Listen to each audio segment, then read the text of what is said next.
안녕하십니까. 저는 대한신장학회 일반이사를 맡고 있는 투석 전문의 이동형입니다. 2025년 새해가 밝았습니다. 구독자 여러분 모두 새해 복 많이 받으시고 항상 건강하시길 바랍니다. 올해 새롭게 선보이는 대한신장학회 유튜브 내 신장이 콩팥콩팥에서는 월간 콩팥이라는 코너를 시작합니다. 월간 콩팥의 첫 번째 주제는 새해 목표 콩팥 건강 2025년을 위한 건강한 시작입니다. 모든 환자분들이 올해도 저희 컨텐츠를 보시고 건강을 최우선으로 해서 행복한 한 해를 보내시길 기원합니다. 콩팥 건강 상태에 따라 개인별로 목표 설정을 다르게 해야 할 것 같은데요. 어떻게 설정하는 게 좋을지 궁금해하시는 구독자분들 많으실 것 같습니다. 네, 콩팥 건강 지키기를 위해서는 일단 콩팥병이 없으신 분들부터 투석을 하시는 분들까지 각자의 사정에 따라서 조금 틀리게 목표를 설정하셔야 될 것 같습니다. 콩팥병이 없으신 일반인 분들은 콩팥병을 예방하기 위한 활동들을 열심히 하시면 좋을 것 같은데요. 가장 중요한 것은 역시 운동입니다.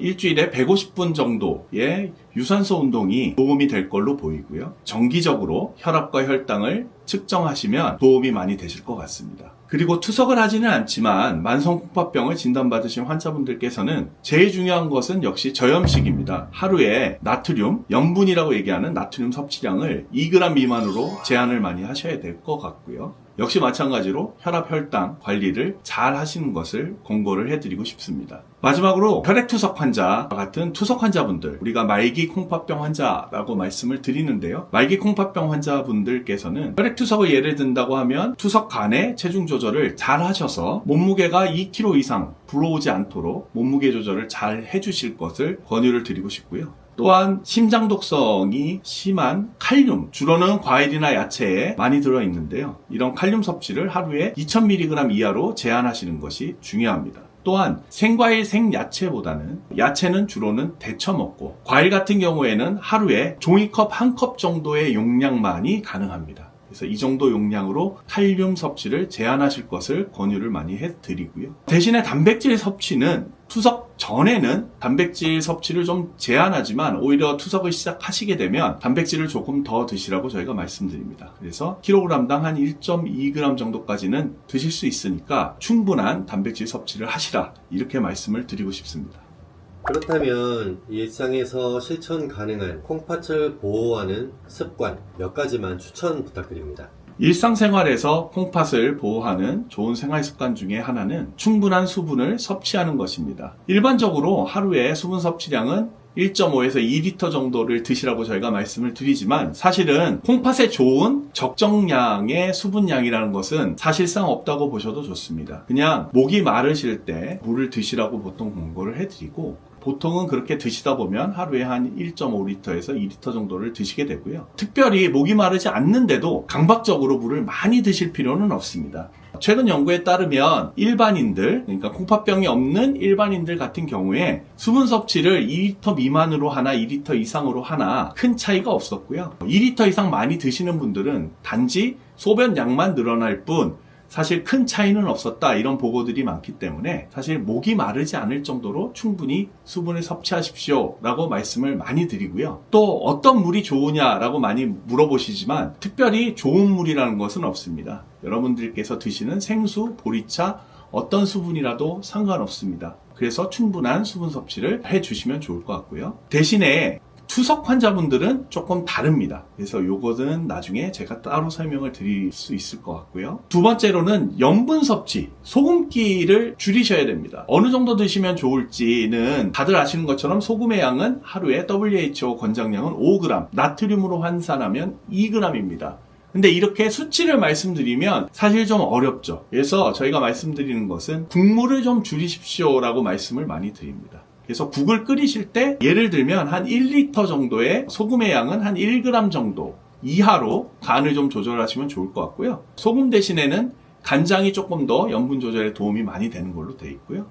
향신료 같은 거를 좀 많이 쓰셔서 소금을 좀 줄이는, 그러면서도 맛을 낼 수 있는 이런 방법을 쓰시라고 저희가 말씀을 많이 드립니다. 마지막으로는 이제 체중 관리가 있겠죠. 투석 환자는 말할 것도 없고 일반인 분들도 일단은 체중 관리가 중요합니다. 비만한 환자에 있어서 만성콩팥병의 유병률이 올라간다는 보고들이 굉장히 최근에 많이 보고가 되고 있기 때문에 비만 역시 콩팥병의 적입니다. 또한 투석을 하시는 분들은 앞에도 말씀드렸지만 투석과 투석 사이에 건체중을 맞추기 위한 투석 간 체중 증가를 본인 몸무게 한 5% 미만으로 될 수 있도록 유지해 주시는 것이 중요해 보입니다. 왜냐하면 몸무게가 많이 들어오시게 되면 그만큼 수분을 많이 빼야 하기 때문에 혈액투석 중에 심장이 받는 어떤 부하가 늘어나면서 심장 건강에 좋지 않은 영향을 끼칠 수 있기 때문에 가능하다 그러면 투석 간 체중 조절을 5% 미만으로 유지하실 것을 권고드립니다.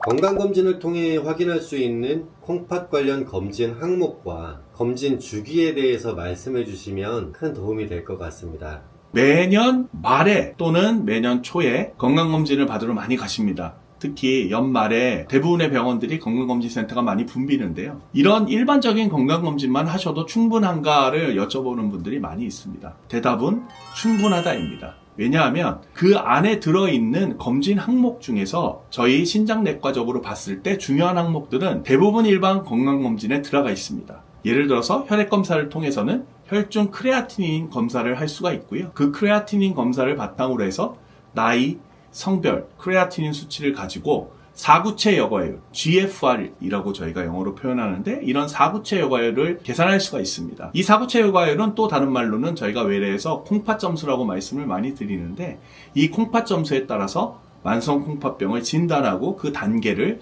나눌 수가 있습니다. 그래서 정상 콩팥 수치는 이 사구체 여과율이 90이 넘는 상태를 우리가 정상 콩팥 기능이라고 표현을 합니다. 따라서 건강검진에서 피검사를 하시게 되면 이 수치를 계산을 할 수가 있게 되고요. 두 번째는 건강검진에 포함된 소변검사입니다. 소변검사를 통해서는 단백뇨와 혈뇨 여부를 알 수가 있고요. 특히 단백뇨가 있느냐 없느냐가 콩팥 건강에 굉장히 중요한 지표가 됩니다. 특히 당뇨나 고혈압이 있으신 환자분들께서는 단백뇨가 있다면 그 지병 때문에 이미 콩팥이 영향을 받고 손상을 받았다는 의미가 되기 때문에 단백뇨의 유무는 이런 분들에게 상당히 중요하다고 볼 수 있습니다. 마지막으로는 일반적인 검진 시작 때 신체 계측을 하게 되죠. 키하고 몸무게를 재고 또 가장 중요한 것 중에 하나는 혈압을 측정한다는 겁니다. 혈압은 여러분들 아시는 것처럼 위의 혈압은 120, 아래 혈압은 80 미만을 정상이라고 저희가 말씀을 드리고요. 흔히 위의 혈압이라고 말씀드리는 것을 수축기 혈압, 아래 혈압이라고 말씀드리는 것은 이완기 혈압이라는 표현을 씁니다.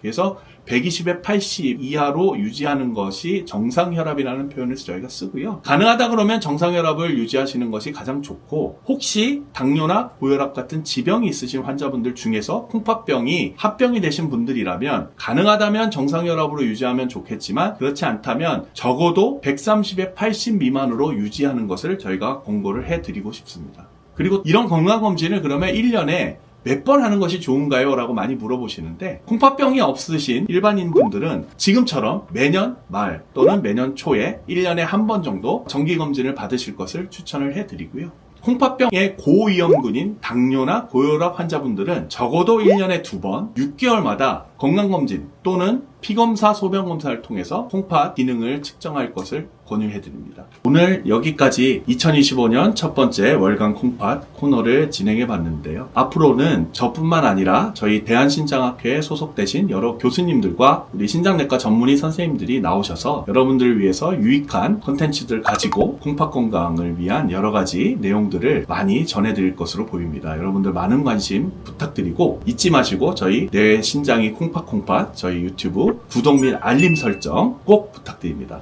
건강하십시오. 감사합니다.